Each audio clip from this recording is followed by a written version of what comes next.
What's on, ladies and gentlemen? My name's Ross, I like games, and today we need to take a look at the year in review for the Transformers trading card game. Happy New Year, ladies and gentlemen. As I record this, it is the 1st of January 2020. Not the Roaring 20s, we had them 100 years ago.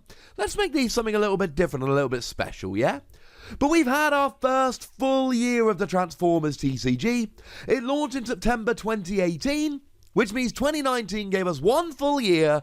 So let's take a look back at everything that happened and all of the fun. And there were 3 new expansions for the Transformers TCG that happened or were released in 2019. And it started off with Rise of the Combiners, which came around on March the 1st. Now, Rise of the Combiners was a very special set. And this might surprise you, ladies and gentlemen, but it brought us the Combiners. I know, clues in the name. So we had Transformers like Volcanicus, but really what you would do is you would start with Grimlock and a couple of other Transformers, and when you got all 5 of your Dinobots in bot mode, either on the field or in the KO area, you would drop Dinobot Enigma and Volcanicus would form. Now, unfortunately, never really worked quite so well. The Combiners. The Combiners as a whole, great gimmick. Lovely mechanics, but they've not proven themselves to be a particularly good set of decks, so to speak. Now, that's not to say they haven't seen play. We're going to see Autobot Hot Rod in a moment, who's done very, very well.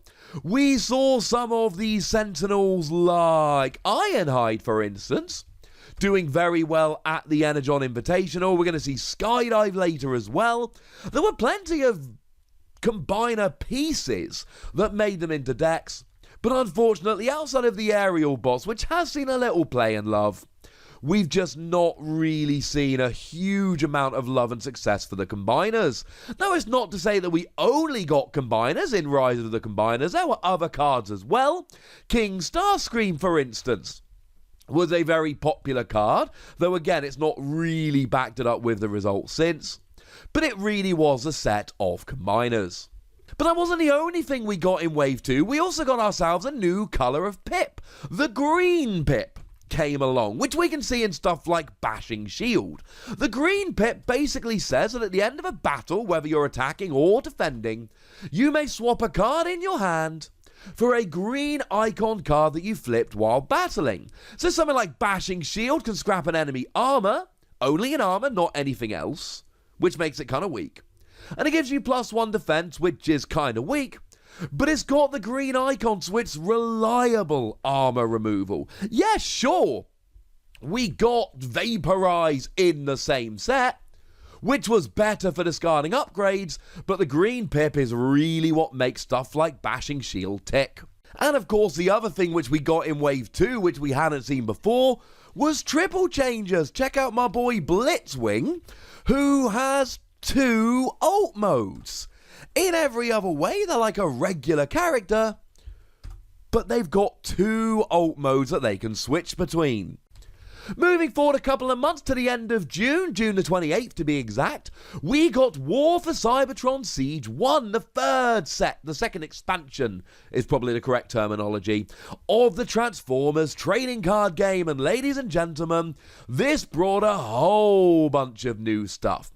It brought us Battle Masters, like for instance Taraxodon, my favourite's the one I like to use as an example, small character cards that when KO'd actually turn into upgrades that you attach to your characters. We also saw Micro Masters come along, which are again small characters. Think Private Mudslinger as an example. Not my favourite, just a random one. Small characters tend to have stealth while untapped in alt mode, and they're very small and very weak, and they've got tap skills. So instead of attacking with them, you can tap them to activate a skill instead. It was a nice little hook. And we did actually get Sergeant Cog, who was our very first weaponizer, which is to say kind of like a Battle Master, but a regular sized character card, and a big boy. And Sergeant Cog has been a nice card that we have enjoyed playing with rather a lot. And we also got another new battle icon. We got ourselves the black icon, which gives you pierce until the end of battle.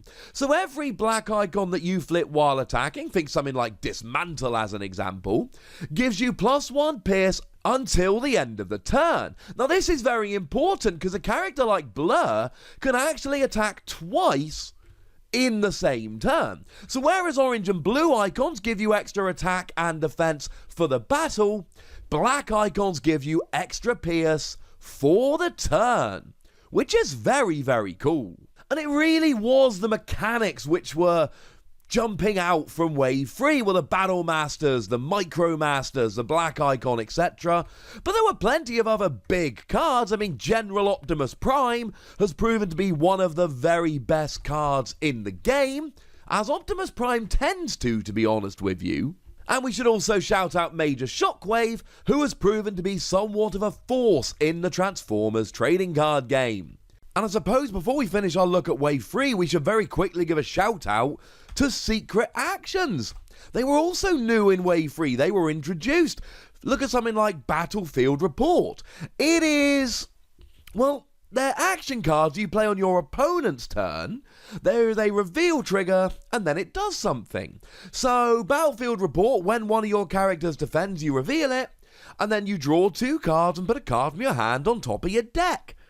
And if your character does not defend, it gets discarded, and nothing happens. Now, as we moved into Wave 4, a lot of things were very similar. You see, Wave 4 gave us War for Cybertron Siege 2. Very much a continuation thereof. And it came around in November, and we got ourselves some more Battle Masters.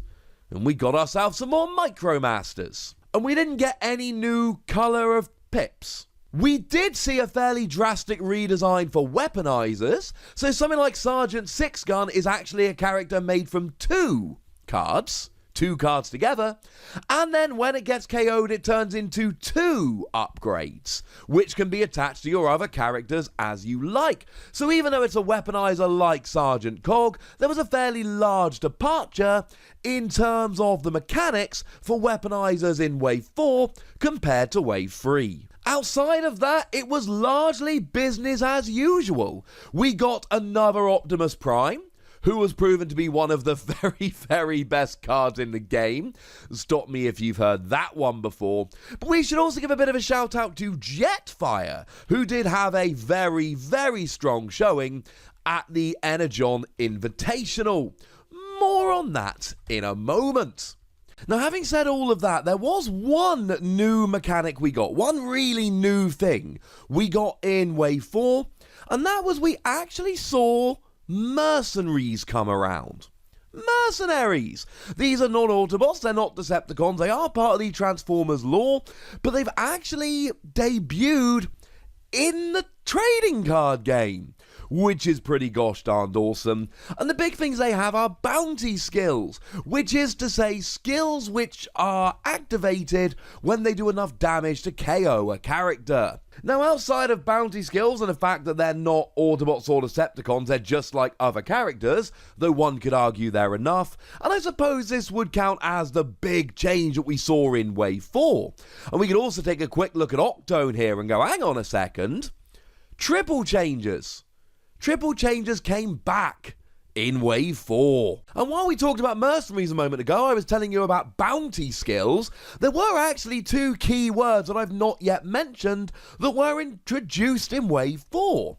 So some Decepticons got revenge skills, that is to say skills that come in when you are KO'd. So Raider Rumble is one that I was lucky enough to be able to reveal, and Raider Rumble, when it's in alt mode and it's KO'd, has got the revenge skill, do 2 damage to an enemy. But we also saw the introduction of Safeguard here. That is to say that when undamaged, you can only take a certain amount of damage. We see this on characters like Hot Rod, and as it stands at the moment, it is only ever Safeguard free that we see, though it can stack. might be more in, or even indeed less, which would be good, in certain future expansions. We don't know, is the honest answer, but we had Revenge for Decepticons and we had Safeguard for Autobots. So they were the main expansions that we got, but there were a bunch of other little sets that came around as well.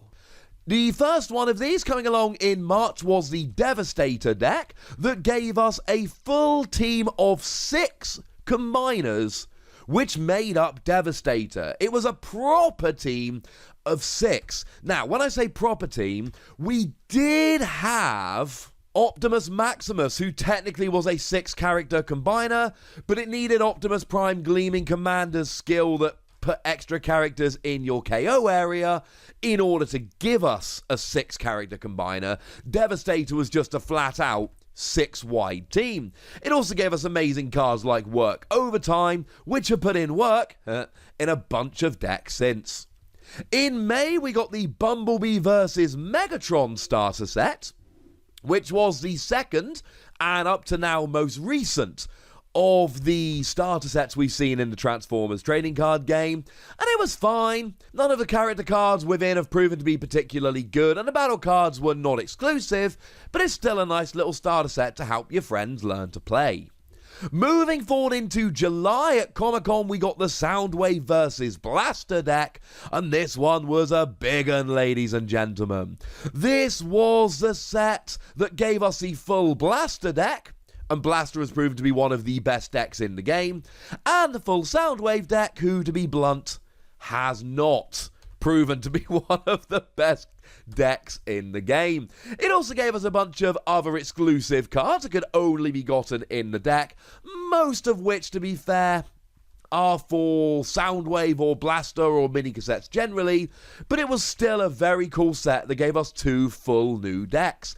And it actually was released as Special Generation 1 art at Comic-Con, and then it was released with regular art pretty much everywhere else. But also at San Diego Comic-Con, we got a new exclusive pack. It has not proven to be anywhere near as difficult to get hold of as the 2018 pack, and it's given us the Omnibots. Cool. Unfortunately, the Omnibots have also not proven to be particularly great in terms of playability, but don't let that make you upset, ladies and gentlemen. They are still very, very cool. And then in December, we got the Energon edition. It didn't give us anything new in terms of cards, but it did give us alternate art reprints of both Cliffjumper and Slipstream, the ones from the San Diego Comic-Con 2018 pack, which were otherwise near impossible to get hold of, as well as giving us things like official dice, which we'd never had before, our first ever foil battle cards that were alternate art incidentally, and our first ever plastic character cards, meaning that it was a not essential set, but a very, very cool set indeed. So those were the releases throughout the year, but we did have to say goodbye to a couple of cards as well. There were a couple of cards that were banned this year, unfortunately. They were proven to be a little bit too good. It started off with swap parts. Swap parts allowed you to choose 2 characters and swap all of their upgrades. But this ended up causing problems with specialists with cards like Multi-Tool, Multi-Mission Gear, and Field Communicator, all of which let you play extra cards and all of which activate when swapped to another character. So essentially you could drop swap parts and play 6 extra cards, 2 actions, 2 upgrades, the top 2 cards of your deck, and basically run through your deck an infinite number of times during a turn, wearing your opponent down with cards like Zap or Plasma Burst and winning the game. It broke the game. It created an infinite loop. We banned it. We then had a very different kind of ban with Press the Advantage. There was no infinite loop created with Press the Advantage. It just gave an unfair advantage to Autobots over Decepticons. It let you give one of your Autobots +2 attack until end of turn, and an enemy Decepticon -2 defense until end of turn. And Decepticons didn't have a good enough answer to this. They didn't have a good enough equivalent. It gave Autobots too much of an advantage and was banned. But we then banned multi-mission gear because, unfortunately, ladies and gentlemen, it went and did the infinite combo thing again. Once again, it was specialists, and once again, it was playing extra cards. The thing about multi-mission gear was that it was an upgrade that let you play an action. And then, of course, when you're playing actions, you got all kinds of stuff like Brainstorm that will allow you to play extra actions. We again ended up in an infinite loop, but here, instead of whittling down our opponent with a tiny bit of damage here and there, we were using Daring Escape to get every card from our deck in our hand and then declare ourselves to be the winner. And with Sergeant Cog, you can actually attach this on your opponent's turn when Cog got KO'd and then kick off that loop when it wasn't even your turn. It was a bit silly, and it ended up being banned. Incidentally, all of these cards which have been banned, I've done videos about the bans, explaining them in a lot more detail. I will link those and any other relevant cards in the description.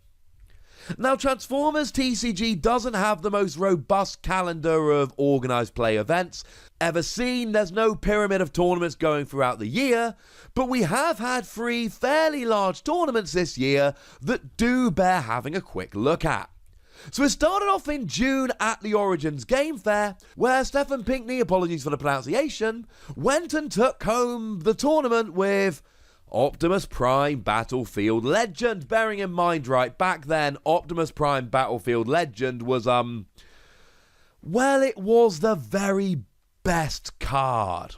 And there wasn't a huge amount of competition like that. It really was ruling the game back towards the beginning.